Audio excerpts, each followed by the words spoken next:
Hello, student. Good morning. As you know that I have completed the PT syllabus and I have revised the PT syllabus one time. Means I have revised the lesson 8 air and water and lesson 10. Okay. Today, today onwards, I have again revised the lesson 8 air and water. And you know that yeah, I hope you have completed the all work means you have completed the lesson 8 and lesson 10 in copy in proper way. Okay, and if you any left, then you send a message to me and I will provide the PDF file of lesson 8 and lesson 10. So first lesson, so sorry, 8 lesson 8 air and water. Now see the lesson 8 air and water. First chapter air and water. You know that air and water both are essential for us. Means both are necessary. दोनों हमारे लिए बहुत ही आवश्यक है, necessary है, essential है. Plants and animals both depend on air and water to live. Plants and animals दोनों जीवित रहने के लिए एयर एंड वाटर पर डिपेंड है. Life on the earth is possible due to presence of air and water in it. Earth पर life क्यों है? क्योंकि यहाँ पर एयर एंड वाटर है. Due to presence of air and water on the earth, that's why earth is possible, life on the earth is possible. First topic is air. First we have discussed about air, then water. Air, the air has surrounded us from all sides. You know that air is found everywhere, all sides, it surrounds all sides. Air is everywhere, even in empty box. Air is everywhere. चाहे वो empty box हो उसमें भी air होता है. In crack, जो crack of rocks उसमें भी होता है. And also in water, water में भी होता है. We can not smell water. हम लोग water air, we can not smell air, it is colourless. इसको हम स्मेल सुन, उसमें कोई स्मेल नहीं होती है. एंड आल्सो कलरलेस, ये कलरलेस होता है, without colour. We can feel it, हम केवल फील कर सकते हैं. Air help us to various way. Air कई वे में, कई तरीके से हम लोग को हेल्प करता है. Example, we need air to breathe. First point, we need air to breathe. Feeling in the balloons, flying parachute, flying kite, and so many other purposes. Okay, here first point, what is the importance of air? We need air for breathe. breathe के लिए air चाहिए. flying, filling the balloon, balloon में fill करने के लिए, उसको फुलाने के लिए. flying parachute, parachute को पैराशूट फ्लाई करता है तो वो एयर रहता है तभी होता है. फ्लाइंग काइट, काइट फ्लाई करते हैं तो वो एयर रहता है तभी वो फ्लाई करता है. And so many other project, बहुत सारे अदर भी वर्क हैं जो एयर पर डिपेंड हैं. Aeroplanes also can fly in the air. Aeroplane भी एयर में फ्लाई करता है. Okay, now you this is the importance of air. And now next topic is atmosphere. Okay, today first topic is atmosphere. Okay, after air, then next topic atmosphere. What is atmosphere? First question rise here. What is atmosphere? The earth is surrounded by a blanket of air called atmosphere. Clear?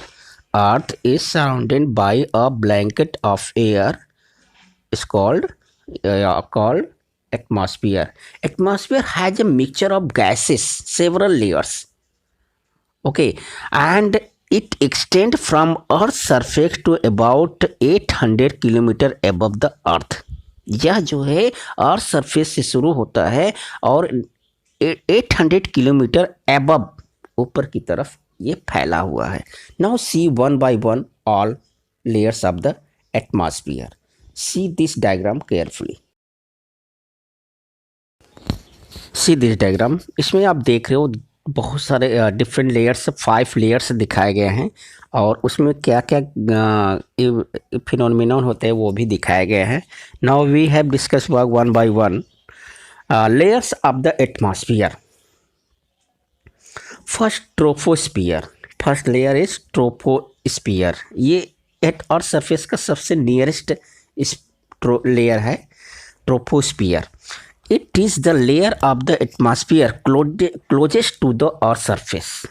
Closest सबसे close में, नज़दीक में.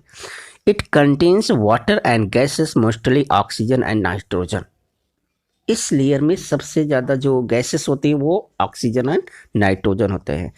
Weather change takes place in troposphere. All weather change, जितने भी weather condition change होते हैं ये troposphere में होते हैं. The condition in this layer change very quickly. इस लेयर का जो कंडीशंस हैं बहुत जल्दी चेंज होता रहता है, सेम नहीं होता है. Now next stratosphere.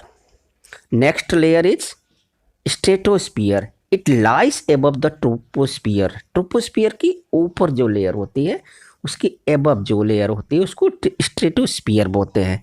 It is about 30 kilometre thick. इसकी जो थिकनेस है 30 किलोमीटर है. It is a clear cloudless layer. यहाँ क्लियर है, क्लाउडलेस लेयर, इसमें क्लाउड नहीं होता है. The upper part of the stratosphere has the ozone layer. Stratosphere के अपर पार्ट में एक लेयर होता है उसको ओजोन लेयर बोलते हैं. आप जानते हो कि ओजोन लेयर बहुत ही एक इम्पोर्टेंट वर्क करता है. क्या करता है? Ozone layer is a like a huge shield that blocks most of the sun's harmful ultraviolet ray. ये जो है सन रे को फिल्टर करता है और जो अल्ट्रावायलेट हार्मफुल अल्ट्रावायलेट रे है उसको रोकता है, छानता है, फिल्टर करता है, जो हम लोगों को अल्ट्रावायलेट रे से बचाता है. Clear? Now next mesosphere. Next mesosphere. After stratosphere, then mesosphere layer found. Mesosphere is the coldest layer of the earth. ये सब लेयर का सबसे एटमॉस्फेयर का सबसे कोल्डेस्ट लेयर है, सबसे ठंडा लेयर है. It extend from the upper boundary of the stratosphere up to 85 kilometre. ये जो है स्ट्रेटोस्फीयर के ऊपरी हिस्से से लेकर के इस जो है 85 किलोमीटर तक फैला हुआ है. It is a where most meteoroid burn up. इस लेयर में जो मेट्रॉइड्स हैं वो बर्न होते हैं, जलते हैं. आप देखे होंगे कभी कभी आसमान में, स्काई में जो है मेट्रॉइड्स बर्न होते हैं. ये इसी लेयर में होता है, मीजोस्फीयर में होता है. ओके, एंड ये जो है mesosphere is the coldest layer of the earth. ये एटमॉस्फेयर का अर्थ में जो एटमॉस्फेयर है और एटमॉस्फेयर का सबसे कोल्डेस्ट लेयर है, सबसे ठंडा लेयर है. It anybody ask the question you give answer. If anybody ask the question which layer of the atmosphere is the coldest layer, mesosphere is the coldest layer of the atmosphere. Now next is a thermosphere.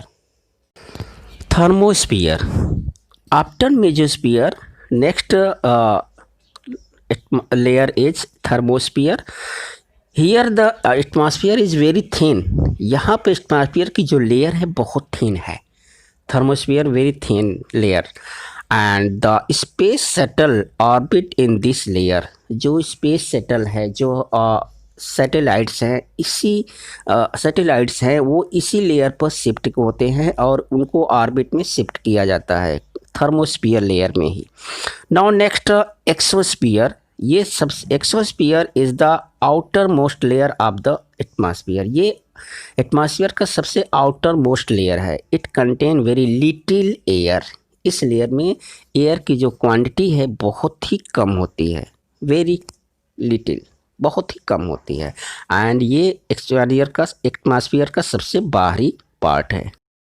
I hope you have understand layer of the atmosphere. Now next topic is composition of air.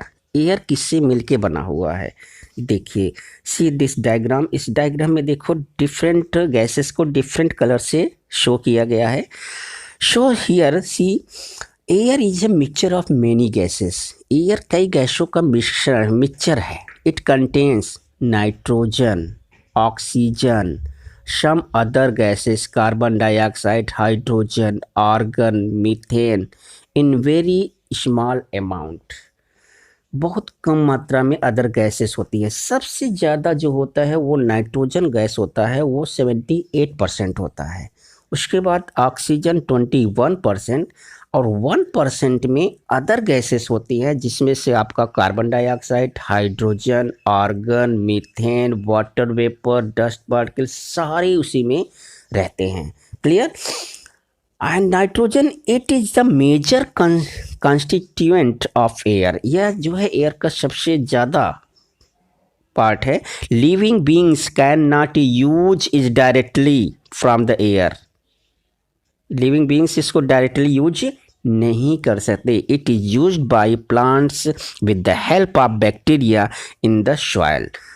Plants directly use कर सकता है, लेकिन उसमें जो bacteria होता है उसकी help से, जो बैक्टीरिया सॉइल में होता है, it also keep the process of burning under control. ये बर्निंग के प्रोसेस को कंट्रोल करता है।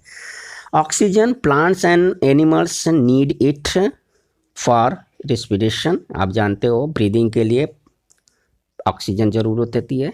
इट हेल्प्स इन बर्निंग, ये बर्निंग में भी हेल्प करता है। The amount of water vapour present in air is called humidity.